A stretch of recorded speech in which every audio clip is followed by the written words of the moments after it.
কাল রাতে chia seed ভেজাতে একদম ভুলে গেছিলাম, তাই সকালে নর্মাল ওয়ার্ম ওয়াটার দিয়ে দিনটা শুরু করলাম। এটা কিন্তু আমার অনেক পুরনো অভ্যাস।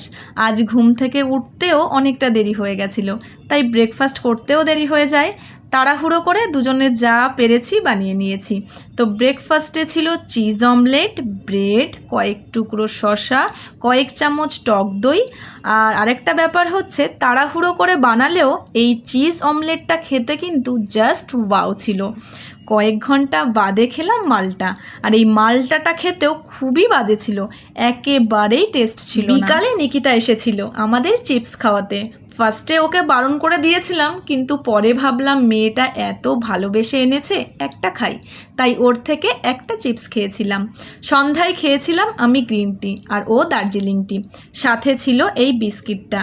আজ দেরি করে ওঠায় সব যেন কেমন দেরি হয়ে যাচ্ছে। আজও স্নানটা অনেকটা বেলা করে করেছি, তাই চা খেতে খেতে এখানে আমি চুল শোকাচ্ছিলাম। ডিনারে বানিয়ে নিয়েছিলাম নিজের জন্য ওটসের চিলা। পরে দেখলাম যে বাড়িতে ডিমের ঝোল হয়েছে, সেখান থেকেই বেছে বেছে ডিমগুলো তুলে নিয়ে এসেছি। সাথে ছিল সামান্য সস আর salad. That's it for today. By.